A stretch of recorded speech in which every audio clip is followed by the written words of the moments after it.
We need to talk about something. You'll step on the scale obsessively, but you won't track a single thing that actually influences your weight. And I'm talking about tracking your food, your steps, your workouts, and also measuring your progress in other ways that doesn't rely on the scale, because the scale does not tell you the entire story. This is a really important conversation to have, because if you're just looking at the scale and no other data points, you're not looking at how much you're moving outside of workouts, you're not tracking your lifts, then how are you going to be able to improve? And here's the thing, you're focusing on the things that are out of your control versus the things that are. And these same people that only rely on the scale and never look at these data points are the same people who blame their lack of progress on age, hormones, or metabolism. Listen, your body is not broken. Your way of measuring progress, that system is broken. And that's what we're going to be talking about today, because if you're not looking at these things, then how are you going to be able to figure out why you're plateaued? How are you going to be able to figure out what is causing these fat loss stalls? You're not going to be able to. So this is a really important conversation to have, because without these data points, without looking at trends, you're not going to be able to pinpoint what is causing these stalls. But not only that, you're not going to be able to pivot your plan. And that's really, really important. We talked about this in the 5-day Lean Physique Challenge. It was day 5 of the Lean Physique Challenge where we talked about how to pivot when you come across a plateau. So that's exactly what we're going to be talking about today, because when you're stepping on the scale and you're making that mean something about you, you're making that mean something about your progress, and you're also letting that dictate your mood, how do you think you're actually going to fucking show up? Be honest here, guys. I see this all the time. You guys step on the scale and you freak out over a 3-pound fluctuation that is completely fucking normal. So if you're having these fluctuations or you're plateaued, but you're not looking at these other data points, you're not looking at how much food you're consuming, you're not looking at how much you're moving throughout the day, you're not tracking your lifts, then you're not going to have any idea why you're stalled. And then you're going to blame it on your metabolism or your age or your hormones. Make that make fucking sense, guys. And when you do that, you're only weakening your belief in yourself that you can make these changes. So that's what we're going to be talking about today. We are going to be talking about the data points that you need to be tracking if fat loss is your goal. So, hey, if you're here live or watching the replay inside my private Facebook group, comment secrets and I will send you a free resource called my Perimenopause Fat Loss Secrets. We do talk about a few of the things that we're going to be talking about today and actually how to track these markers. So comment secrets, or if you're listening to this on the podcast, I'm going to put a link in the show notes to grab that free resource. Perimenopausal weight gain is not inevitable. Here's what's really happening is your lifestyle needs to change. What worked for you in your 20s and 30s is not always going to work for you in your 40s and beyond. Our metabolisms are downregulated because of years of dieting. We have this natural decline of muscle mass if we are not actively lifting weights, going heavy, and tracking our lifts. So we have all of these things really going against us, but that's why we have to be proactive in this stage of life. We can't just blame ourselves or blame our body. We have to be proactive and we have to make these changes. And it doesn't have to be difficult. It doesn't mean you have to do a ton of shit. It just means you need to do these basic behaviors that we talk about all the time in this group. And you need a way to measure your progress that is not going to be just the scale. Because some of you are really close to your fat loss goal. I've been talking to a lot of you all in the DMs, and some of you are like 10 to 15 pounds away from your goal. Well, here's the reality. A lot of you are probably not going to drop a lot of body weight. We have body recomposition that does happen. So you might not be dropping a lot of weight on the scale, but if you're building muscle, if you're lifting heavy, if you're walking and you're tracking your food, more than likely, a lot of times that is not going to translate to the scale. And in addition, we also need another way of measuring our progress besides the scales. You can't improve what you don't measure. If you're going to put all this weight into the scale, you need to be looking at other markers, because the scale is not going to tell you the whole story. It's not going to tell you about your body composition, but again, it's not going to help you figure out why am I stalled here? Why am I not seeing any fat loss results? Why is my body not changing? Well, the scale's not going to be able to tell you that. The way you're going to be able to pinpoint why you're stalled is tracking these habits and making sure that you're checking off the boxes, because a lot of you are taking action. A lot of you are working out 4 or 5 days a week. You're being consistent with that. You're eating clean. You're making changes to your nutrition. And to be honest, yeah, like when I used to do things like that in my 20s and 30s, I would see weight loss. I would see fat loss. But we have a long dieting history, so metabolism starts to drop. We start to lose lean muscle mass as soon as age 30. A lot of us are more sedentary in our 40s and beyond. That's just a natural decline of physical activity. That's very, very common. So a lot of these things, just eat less and exercise more, that just doesn't work for women in this stage of life, because that is very vague advice. We need to be more precise if we want to see fat loss results, if we want to maintain our fat loss results as well. If we want to just maintain our weight, we need to be measuring these things instead of like, oh, I just eat clean. Well, eating clean doesn't necessarily mean fat loss. Same thing with lifting heavy. It's like, you can say that you're lifting heavy, but are you? So it's like you're checking off the boxes, but are you actually checking off the boxes? And the only way you're going to know if you're actually checking off those boxes is by tracking. So it's not anything that is overwhelming or scary or anything like that. But I will say you do have to come into this with an open mind, because if you make this data mean something about you, because I know some of you do, especially with the scale, you make it mean something about you, that you can't do this work, that your body is broken, and that's not motivating. How do you think you're going to show up when you have those beliefs? You're probably not going to show up. You're probably going to give up on your fitness goals. So for a lot of you, you have to just get your mind into a neutral place where you can see data, kind of like looking at your bank account. I think of tracking macros the same as looking at my bank account. I don't think when I open my bank account like, oh man, like I don't think that I'm like a bad person or anything like that. I look at it from a neutral light. I'm like, okay, this is how much money I have in my bank account today. That's literally how I feel about the scale. I step on the scale, even if it's 5 pounds up. Okay, that's just simply my weight today. So a lot of this stuff, yeah, is going to be a little bit of shifting your mindset and being open to seeing this data, but not making it mean something about you. That is a skill. But when you can learn to look at these data markers in a neutral light, you can actually use these numbers, this data, to improve, to pinpoint where this plateau is, what's causing this plateau, and how you can actually pivot and adjust your plan so that way you can start seeing results again. So it doesn't have to be complicated. It doesn't have to be overwhelming. And we're going to be breaking that down all today. But without further ado, let's go ahead and jump right in. Okay, so here's what actually predicts progress. So again, stepping on the scale, yeah, that is one way that we can measure our progress. But again, it's not the only thing, because here's the thing. Whenever you're just focused on the scale, but you're not looking at anything else, you're focusing on things out of your control. So honestly, the scale is really out of your control. What you can do, you can control your behaviors, your habits. So those things are going to directly impact the scale. So that's why if you're just looking at the scale, but you're not looking at anything else, it's almost like you're looking at the scoreboard, but you're not playing the fucking game.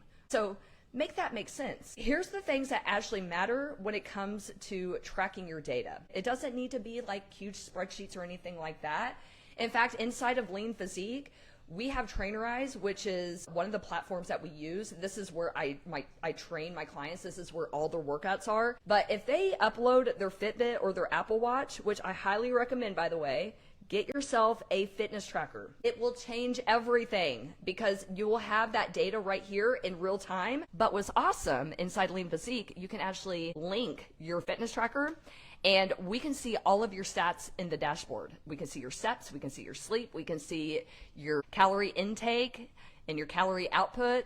Is freaking awesome. So it doesn't have to be complicated at all. But the first thing that I recommend tracking is calories and macros.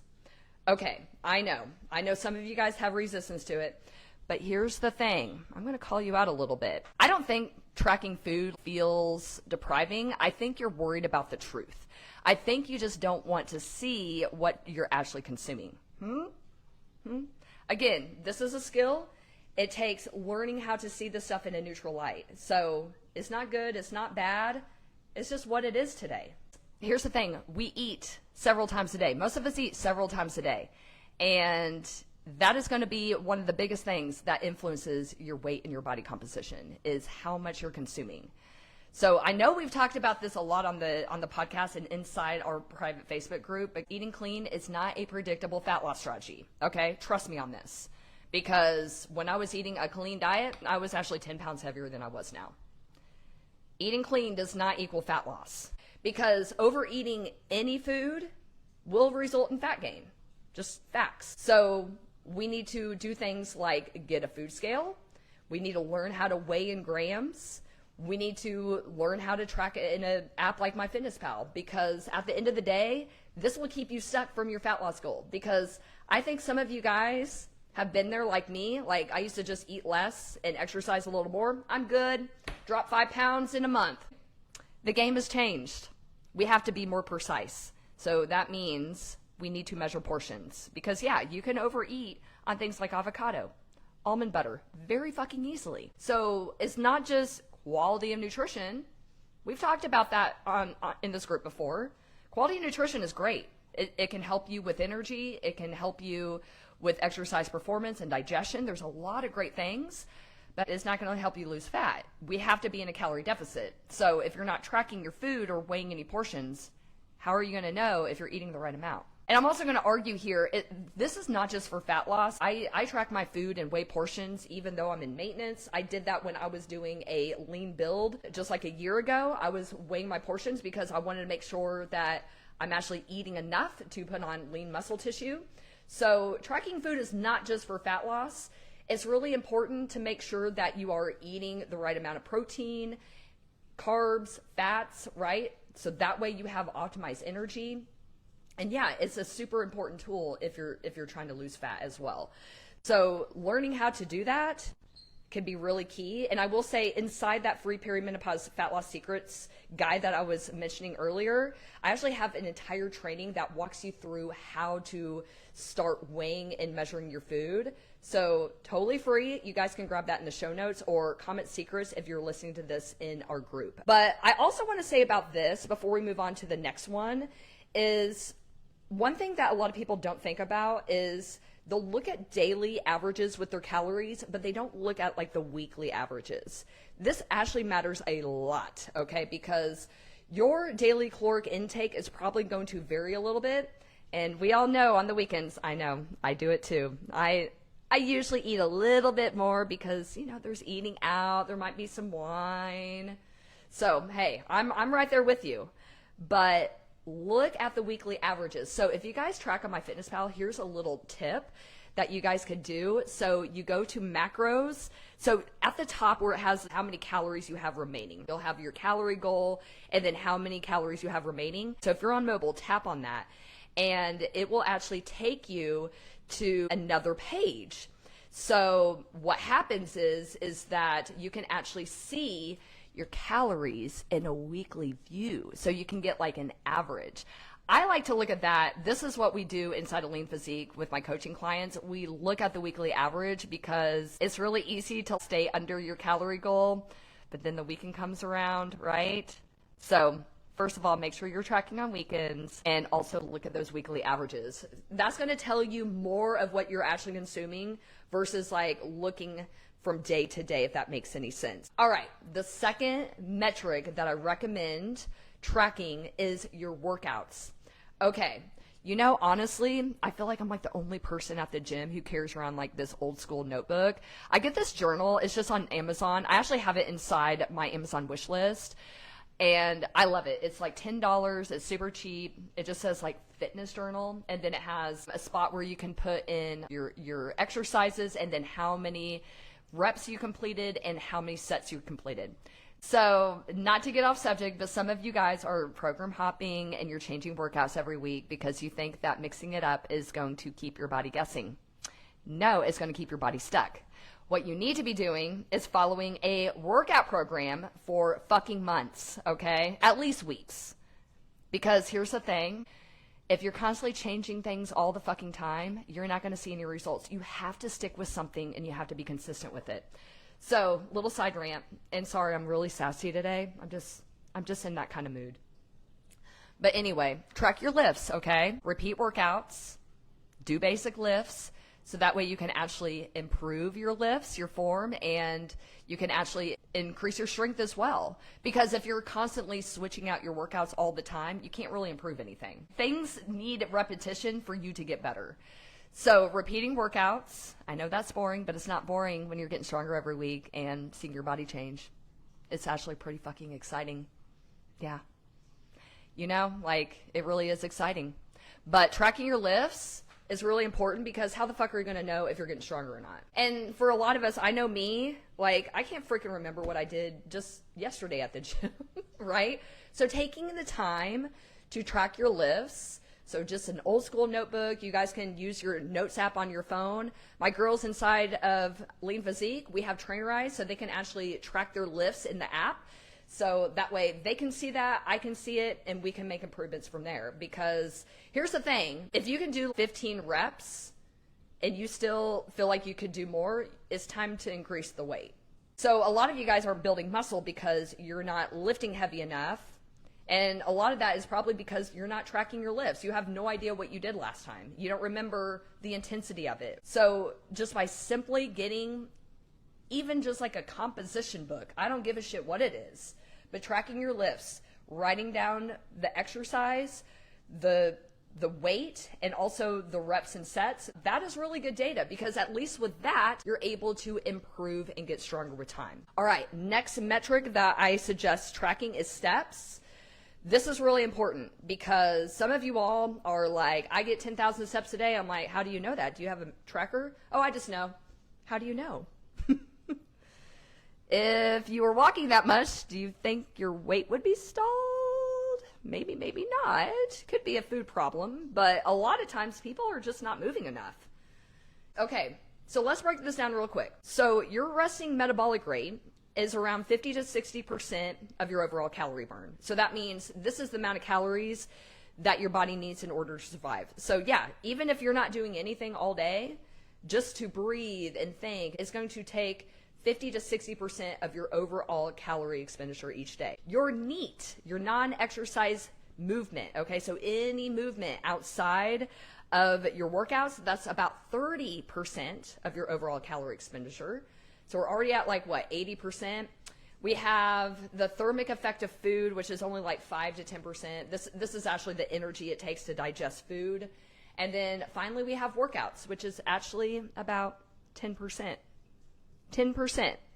So you guys sweating your ass off, okay, with your HIIT boot camp, you're spinning your fucking wheels because you're trying to burn a shit ton of calories and it's fucking impossible. Like, it just doesn't work that way.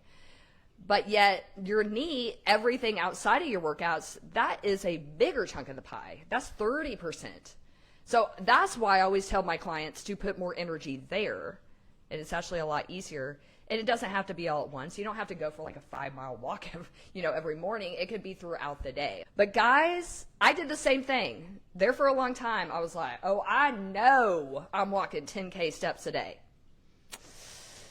Nope, I was averaging about 6,000 steps a day.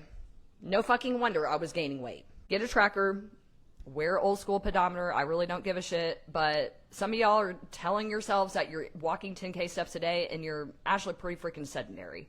And no, going to your group fitness class 6 days a week is not going to outdo all the sitting that you do all day. I hate to tell you it, but seriously, put some more effort into your walks, okay? And I'm not talking, you don't need to speed walk or anything. I'm talking like leisurely walk. I'm talking like 2 to 3 miles an hour. Okay, it does not have to be a sweat fest. We want movement. We want steps. So even working up to 7K steps a day, that's actually a pretty good ballpark number that is doable for most people and probably enough to at least maintain your weight or your weight loss. So tracking your steps, do it. I like the Fitbit personally. I don't wear an Apple Watch because I don't want to be distracted and I just want something that tracks my fitness. And also, I'm able to wear this to bed. Like, nobody that I know wears the Apple Watch to bed because it's so big.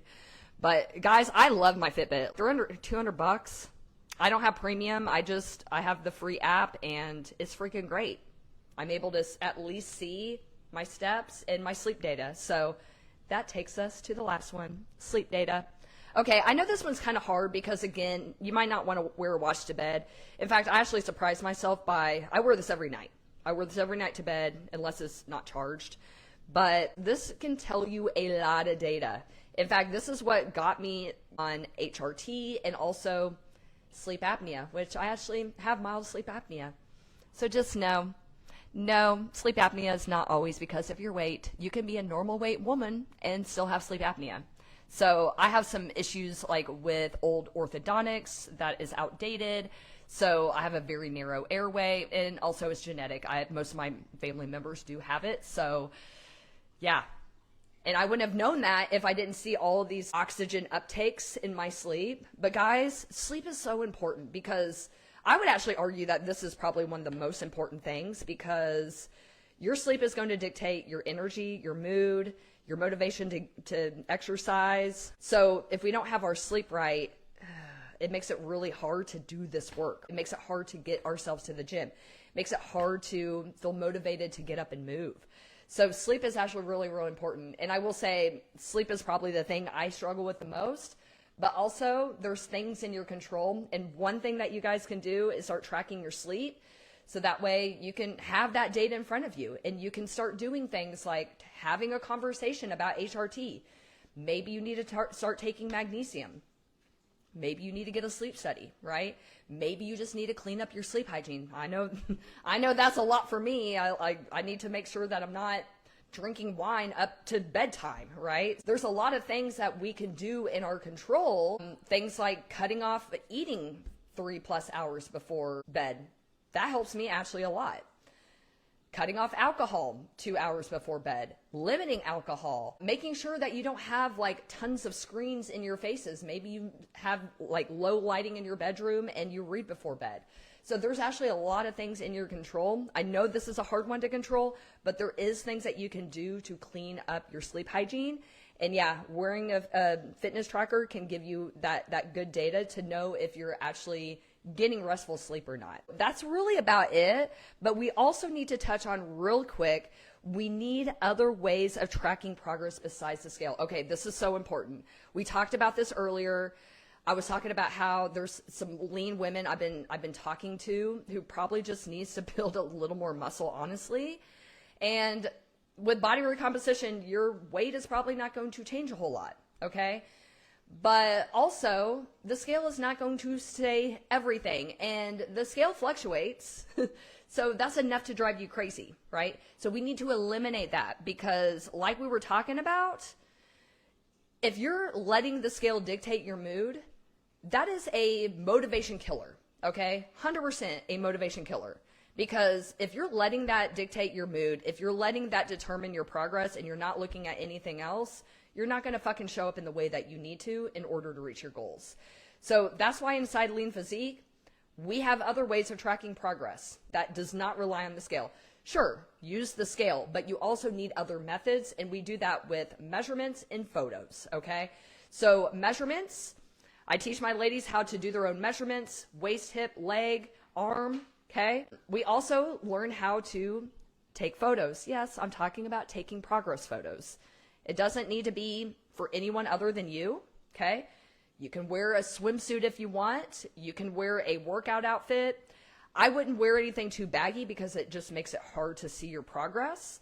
But if you wear something a little more fitted, like workout clothes, something that's kind of fitted, yeah, take some photos. And here's the thing.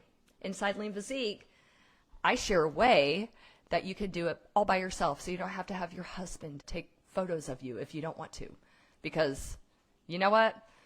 Sometimes I just don't want to get in a fucking bikini in front of my husband and say, take some fucking pictures of me. Hell no.